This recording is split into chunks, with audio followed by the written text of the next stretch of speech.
Assalamualaikum warahmatullahi wabarakatuh.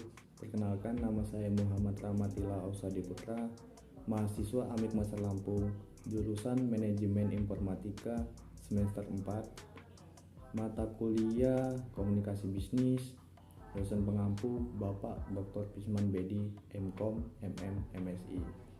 Di sini saya akan mempresentasikan apa dan bagaimana komunikasi berpengaruh dalam bisnis. Apa dan bagaimana komunikasi berpengaruh dalam bisnis? Pentingnya komunikasi dalam bisnis menjadi hal yang penting dalam segala hal yang menyangkut segala sesuatu yang ada dalam bisnis untuk menghindari kesalahpahaman. Hal itu pun juga didorong oleh kegiatan seperti misalnya pemasaran yang tentunya membutuhkan komunikasi yang baik, mengingat hal ini akan menjadi penilaian terhadap kualitas bisnis, baik itu oleh konsumen, rekan kerja, ataupun investor. Berikut adalah unsur-unsur penting pada komunikasi bisnis. Yang pertama, narasumber. Narasumber yakni seorang yang menyampaikan pesan atau orang yang menginformasikan pesan kepada pihak lain. Yang kedua, informasi. Merupakan isi pesan yang disampaikan bisa berupa ide, gagasan, keputusan, dan lain-lain. Yang tiga, media. Merupakan sarana yang digunakan untuk mengirimkan informasi, bisa secara langsung menggunakan mulut atau secara tidak langsung menggunakan tulisan hingga pesan elektronik dan media sosial. Yang keempat, penerima.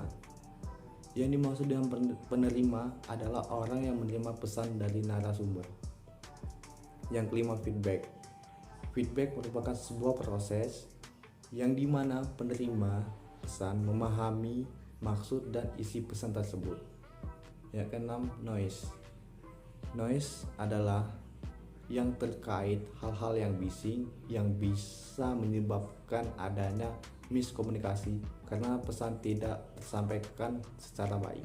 Selanjutnya, dasar-dasar dalam komunikasi bisnis. Ketika ingin berkomunikasi secara efektif, ada 3 dasar elemen yang harus dipahami, yaitu 1. Struktur.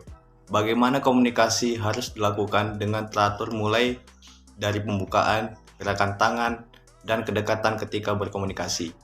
Yang kedua, kejelasan. Pesan yang disampaikan yang harus jelas agar penerima pesan tidak bingung apa maksud dari informasi yang mereka terima.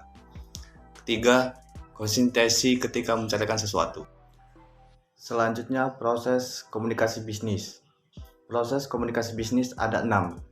Yang pertama, pengirim atau narasumber memiliki ide. Yang kedua, pengirim mengubah ide menjadi sebuah pesan. Yang tiga, pengirim menyampaikan pesan atau informasi. 4. Penerima mendapatkan pesan yang disampaikan pengirim. 5. Penerima menafsirkan maksud pesan yang diberikan pengirim. 6. Penerima memberikan tanggapan pada pengirim pesan setelah memahami maksud informasi yang disampaikan.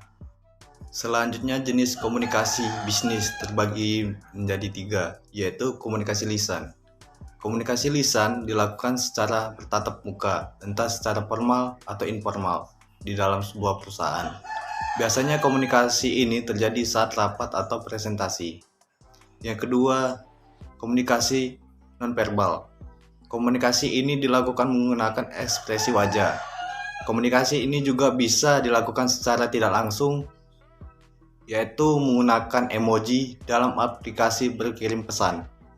Yang ketiga, komunikasi tertulis dan elektronik.